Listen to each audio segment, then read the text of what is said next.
بسم اللہ الرحمن الرحیم۔ السلام علیکم ورحمۃ اللہ وبرکاتہ۔ عزیز طلباء، اللہ کی ذات سے امید ہے آپ سب خیر و عافیت سے ہوں گے۔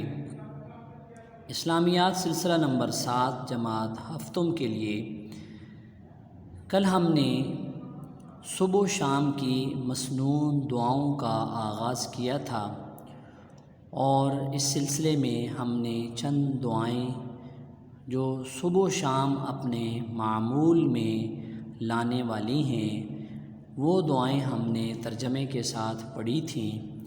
عزیز طلباء، مجھے امید ہے آپ نے وہ تمام دعائیں بآسانی یاد بھی کر لی ہوں گی، اور انشاءاللہ اللہ کے فضل سے آپ نے ان کو اپنے عمل کا صبح و شام کے معمولات کا حصہ بھی بنایا ہوگا۔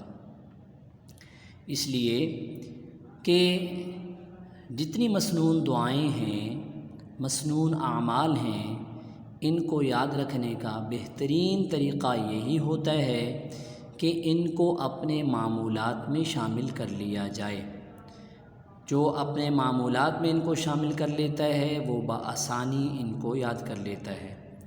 عزیز طلباء، اسی عنوان کو ہم نے آگے بڑھانے ہیں۔ صبح و شام کی مسنون دعائیں ہم نے مزید پڑھنی ہیں، اور آج مختصر اور انتہائی آسان تمام حفاظ طلباء اور طالبات کے لیے جو صبح و شام کے معمولات میں ہم نے شامل کرنے ہیں۔ قرآن پاک کے آخر میں 4 صورتیں جو لفظ قل کے ساتھ شروع ہوتی ہیں، ان میں سے آخری 3 صورتیں قل هو اللہ احد، قل اعوذ برب الفلق اور قل اعوذ برب الناس، یعنی سورہ اخلاص، سورہ فلق اور سورہ ناس، ان کو ترجمے کے ساتھ یاد کرنے ہیں۔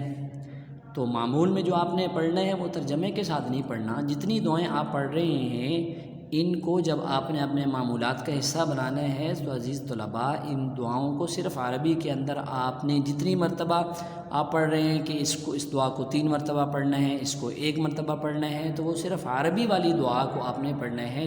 اس کا ترجمہ سکھانے کا مطلب صرف یہ ہے کہ آپ کو دعا کی اہمیت، آپ کو دعا کا جب ترجمہ آتا ہوگا تو آپ کے دل کے اندر اس دعا کی بہت اہمیت بیٹھے گی، اور آپ لازمی اس کو اپنے معمول کا حصہ بنائیں گے۔ تو عزیز طلباء، یہ 3 صورتیں ہیں۔ پھر اس کے بعد سورہ روم کی 3 آیات ہیں جو آج ہم نے کرنا ہے۔ اب ہم اپنا آج کا سبق پڑھنے کے لیے کتاب کی طرف آتے ہیں۔ عزیز طلباء، یہاں تک کل ہم نے پڑھ لیا تھا۔ آج ہم یہاں سے شروع کر رہے ہیں سورہ اخلاص، سورۃ الفلق اور سورۃ الناس۔ سورہ اخلاص، قل هو اللہ احد اللہ الصمد لم یلد ولم یولد ولم یکن لہ کفوا احد۔ ترجمہ: کہہ دو کہ وہ اللہ ایک ہے، وہ معبود برحق جو بے نیاز ہے، نہ کسی کا باپ ہے نہ کسی کا بیٹا، اور کوئی اس کا ہمسر نہیں، یعنی اس کے برابر کا کوئی نہیں، اس کا ہم پلہ نہیں۔ سورۃ الفلق، قل اعوذ برب الفلق من شر ما خلق ومن شر غاسق اذا وقب ومن شر النفاثات فی العقد ومن شر حاسد اذا حسد۔ ترجمہ: کہو کہ میں صبح کے پروردگار کی پناہ مانگتا ہوں، برب الفلق، صبح کے پروردگار کی پناہ مانگتا ہوں، ہر چیز کی بدی سے جو اس نے بنائی، اور شب تاریک کی برائی سے جب اس کا اندھیرا چھا جائے، اور گنڈوں پر پڑھ پڑھ کر پھونکنے والیوں کی برائی سے، اور حسد کرنے والے کی برائی سے جب حسد کرنے لگے۔ یہ جو آپ نے پڑھا ہے کہ گنڈوں پر گرہ، جس کو کہتے ہیں ہم کپڑے کی گرہ لگا دیتے ہیں، تو یہ ہے گنڈوں پر پڑھ پڑھ کر پھونکنے والیوں کی برائی سے۔ سورۃ الناس، قل اعوذ برب الناس ملک الناس الہ الناس من شر الوسواس الخناس الذی یوسوس فی صدور الناس من الجنۃ والناس۔ ترجمہ، کہو کہ میں لوگوں کے پروردگار کی پناہ مانگتا ہوں، یعنی لوگوں کے حقیقی بادشاہ کی، لوگوں کے معبود برحق کی، شیطان وسوسہ انداز کی برائی سے، جو اللہ کا نام سن کر پیچھے ہٹ جاتا ہے، جو لوگوں کے دلوں میں وسوسے ڈالتا ہے، خواہ وہ جنات سے ہوں یا انسانوں میں سے ہوں۔ صبح و شام تینوں صورتیں تین مرتبہ پڑھی جائیں اور اس کے بعد سورۃ الروم کی یہ آیات پڑھی جائیں۔ عزیز طلباء، یہ جو آخری 2 صورتیں ہیں ان کو معوذتین بھی کہتے ہیں۔ نبی پاک صلی اللہ علیہ وسلم پر جادو ہوا تھا، ایک یہودیہ عورت نے آپ صلی اللہ علیہ وسلم پر جادو کیا تھا، تو اس جادو کے توڑ کے لیے اللہ پاک نے حضور نبی کریم صلی اللہ علیہ وسلم پر یہ دونوں صورتیں نازل فرمائی تھیں۔ آپ صلی اللہ علیہ وسلم ان کی تلاوت فرماتے تو اللہ تعالیٰ نے اس جادو کے اثر کو ختم فرما دیا۔ تو اس لیے عزیز طلباء، ان کو اپنے معمولات میں شامل کرنا بہت ضروری ہے۔ اس کے بعد سورہ روم کی 3 آیات پڑھنی ہے۔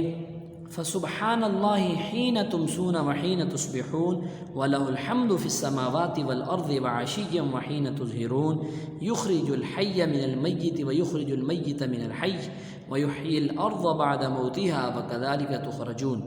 ترجمہ، تو جس وقت تم کو شام ہو اور جس وقت صبح ہو اللہ کی تسبیح کرو، صبح کے وقت بھی شام کے وقت بھی، یعنی اس تسبیح سے مراد کیا ہے؟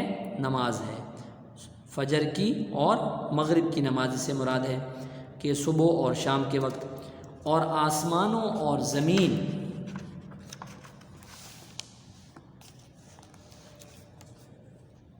میں اسی کی تعریف ہے، اور تیسرے پہر بھی جب دوپہر ہو اس وقت بھی نماز پڑھو، وحین تظہرون یعنی زور کے وقت بھی نماز پڑھو۔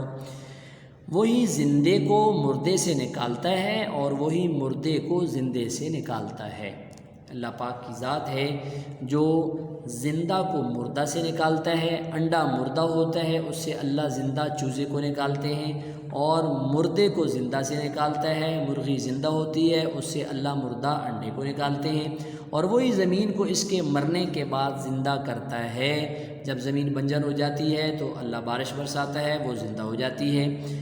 اسی طرح تم دوبارہ زمین میں سے نکالے جاؤ گے، جیسے زمین کی فصل بارش برسنے کے بعد اگتی ہے، اسی طرح اللہ تعالیٰ قیامت والے دن تمام انسانیت کو اسی زمین سے زندہ کر کے کھڑا کریں گے۔ جو شخص یہ پڑھے اللہ تعالیٰ اس کو ہر نقصان پہنچانے والی چیز سے دور رکھتے ہیں۔ تو عزیز طلباء، کتنا فائدہ ہے ان دعاؤں کا، تو انشاءاللہ آپ ان دعاؤں کو اپنے معمولات میں شامل کریں گے نا؟ جی بہت خوب۔ اب آج کی اپنی ڈائری آپ لکھ لیں۔ آج کا کام بھی عزیز طلباء آپ کا زبانی ہی یاد کرنے والا ہے، عملی کتاب کا کام نہیں ہے۔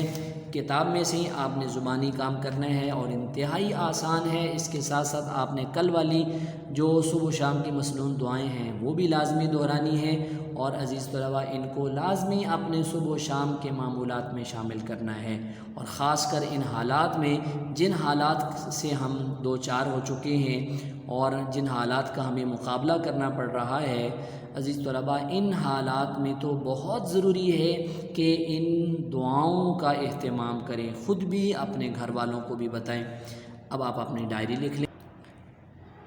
صبح و شام کی مسنون دعائیں ترجمہ کے ساتھ زبانی یاد کریں۔ صفحہ نمبر 47 سے 48 آیت الکرسی تک، یعنی آیت الکرسی انشاءاللہ تعالی ہم کل پڑھیں گے۔ اللہ آپ کا حامی و ناصر ہو۔ السلام علیکم ورحمۃ اللہ وبرکاتہ۔